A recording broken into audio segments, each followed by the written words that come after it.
Reinhardt is never seen at the highest levels of play. That is, unless you're LH Cloudy. Go to any Overwatch tier list and Rein is always mid at best. In pro play, it's even worse. Yet somehow, the best Rein player in the world, LH Cloudy, still finds ways to make him work. Get ready for big slams, cutting edge tech with perks, and big brain callouts from Cloudy himself. Considering Cloudy's also playing with a Mei Sim, think of this as a part 2 to a previous Mei Sim strat that I covered as I spliced in a past video. Only now, it's on steroids, as I'm calling this the Sponge Heart Split Pants. Now, that nickname might seem a little weird, but as we get into the first layer, the Sponge and Splits, you'll start to see the vision. If you're an avid Kajor watcher, you'll recognize the Sponge playstyle from a video on Glacier a while back. In short, sponging refers to absorbing damage from distance, typically with your shield. It's especially good against tanks that don't have shields, like Queen, and when you're playing ranged characters like Mei or Baptiste. You can see that Baptiste embody this at the start of the fight, playing almost like a poke comp. But that's when your Juno may come in. The speedering and Mei wall enable your Reinhardt to go from sponging to brawling. This is where that Sponge Heart Split Pants name comes from. Your Reinhardt will sponge damage from distance while your team utilizes the extra poke. Then, Mei will split off a target with her wall, which you can then push on. And in the first fight, that's pretty much exactly what happens. Cloudy sponges damage early, mainly to see what's coming in the bridge. The second is Mei walls his Juno hyperrings at the same time to allow Cloudy to walk up and brawl. Unfortunately, the wall isn't that good, so the Queen just takes a step back, but that doesn't seem to matter since SXJ finds the Sojourn anyways. Cloudy pushes that man advantage with another hyperring, looking to brawl further.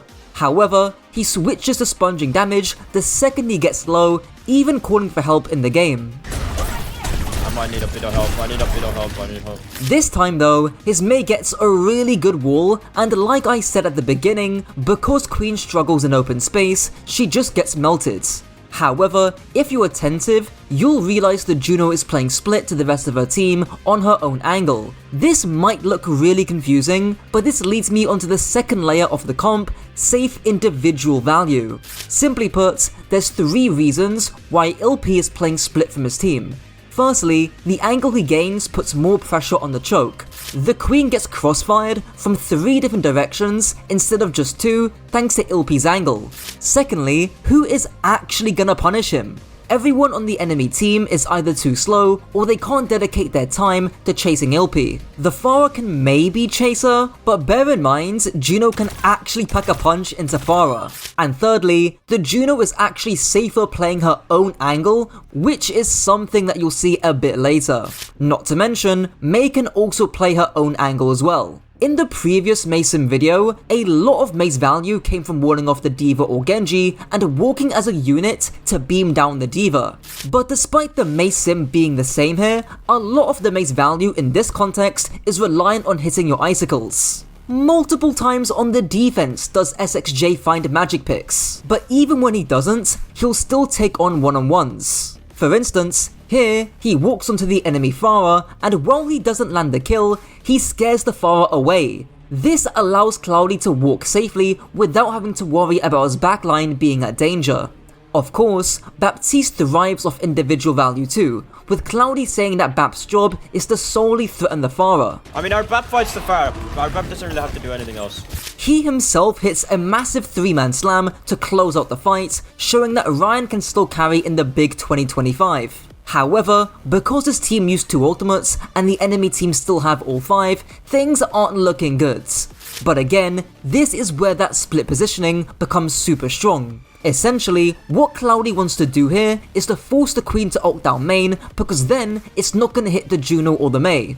So how do you force Queen ult early? Well, you just pressure her.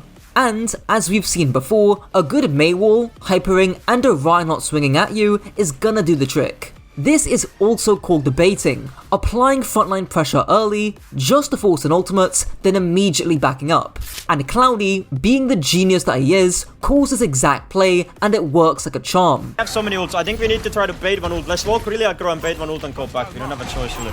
Give me one speed now, give me speed now. Go back, go back, go back, go back, go back, go back. Just go back, we can lift this. It's really good, it's really good. The Queen ult only hits 2 people, and Volta's beat is pretty much useless. Now you're seeing why the Juno played by herself, otherwise she would get hit by the Rampage. SXJ even catches the Pharah with 3 back-to-back icicle shots, and with that, the fight's basically over. Now I do think the Sim Wall and Blizzard are a bit overkill. It is interesting to compare this ult usage to the previous Mei Sim strat that we saw, where generally their ultimates were less reactive and more so used to force points. Because of this, the next fight becomes super hard for Cloudy's team to win as his team gets overclocked and he gets barraged. On attack though, we get to see some high level brawl play, leading to the last layer of bunkering. Because it's overtime and all the perks are unlocked, Danid chooses the extra sim range and health regen on TP, and SXJ chooses the double flashbang perk. And trust me, that double flash perk comes clutch later on. The extra TP range is used to get Cloudy's team over to the coast side room, and from there, they move over to the mini room. I think it's a bit of a mistake for the Juno and Sim to stay split here because of the comp switch up from Queen to Bull. However, Lars is AFK for a good few seconds, which means that the Juno or Sim don't get punished and they're able to rejoin Cloudy. Even better, the Kiri catches the Venture, who definitely shouldn't have died here since it's way too early to engage. From here though, you see the strength of a bunker. Bunkering just means you typically play in closed rooms or spaces to greatly increase your cover and reduce the amount of angles that you're vulnerable from. In this case, the only angle Cloudy's team need to worry about is just in front of them. You can't take an angle behind because that's just off the map, and you can call these areas dead zones. Now, while the backline play in their bunker, Cloudy walks to force points because it forces the enemy team to make a move. The Bull rolls in, and despite missing the pole driver, the pressure forces Danid to TP to another bunker, almost catching the Kiriko too. Again, there's a very clear dead zone behind them, so they can just focus on what's in front of them. Cloudy forces point again, putting pressure on the Bull Pharah to make a move, otherwise they'll C9 the points. The Bull tries to stall the point and hit a pole driver, but that double flashbang denies that entirely. Cloudy walks up to pressure the Bull even more, doing the new Reinhardt swing bash combo to basically one-shot the Kiri. If you don't know, the swing 5 strike combo was the old set of moves to kill a squishy. Now, with that bash perk, you can just swing twice and then immediately bash to finish the kill, which is exactly what Cloudy does here. When I was streaming this game, I was actually confused at how Cloudy one-shot the Kiriko, but that's why.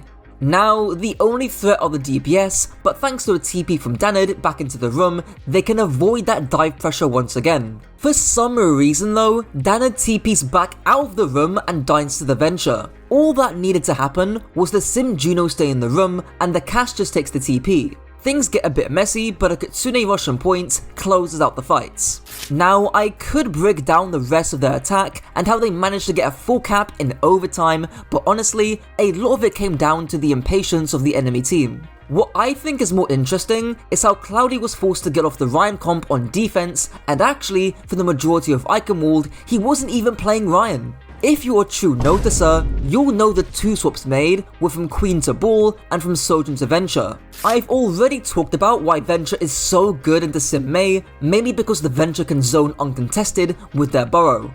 But on this map specifically, Venture can also disrupt bunkers. Jesper literally gets play of the game because of how close Cloudy's team wanted to hold on second points. This is why we saw SXJ counter-swap the Cassidy on the attack. Venture needs to be a lot more careful with their engages, and you also deal with the Pharah and Bull too. Speaking of the Bull, that's being played because of how squishy the Juno BAP backline are. It's incredibly greedy, and it ensures that the 2 heroes can't play on their own angle like we saw earlier. Despite these counter swaps though, the Rein team has its limits. We've already seen higher level teams beat the Rein comp pretty convincingly, and even in Face-It Masters, Cloudy's team did lose 5 games. Even the team that they played against, Irius Hex, got their revenge yesterday by knocking out Cloudy's team in playoffs. Combine hero bans, a lack of scrim time since Cloudy streams a lot, and open high ground based maps, playing the Rein becomes not just tough, but damn near impossible, which honestly makes it all the more exciting when it does actually work. Check out the first part to the Mei Sim comp if you enjoyed this, and also get my coaching too on my rebranded 3rd channel. Until next time.